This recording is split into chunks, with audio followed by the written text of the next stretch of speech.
কিন্তু সেই গল্প শোনার মধ্যেখানে কেউ যদি সমানই ব্যাঘাত ঘটায়, তখন কি মনে হয় বলুন তো? মনে হয় না চলে না মুন্ডু ভেঙে দিই। আসুন দেখুন অহনা সমাধিতা কি বলছে আজকের কবিতা গল্প বলা। লিখেছেন প্রখ্যাত শিশু সাহিত্যিক সুকুমার রায়।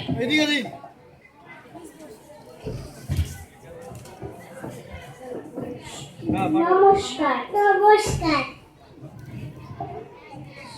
সুকুমার কুমার রায়ের গল্প বলা। এক যে রাজা, ঠান্ডা দাদা, রাজা নয় সে রাজ পেয়াদা। তার যে মাতুল, মাতুল কিসে সবাই জানে, সে তার পিসে। তার ছিল এক ছাগল ছানা, ছাগলের কি গজায় রান্না।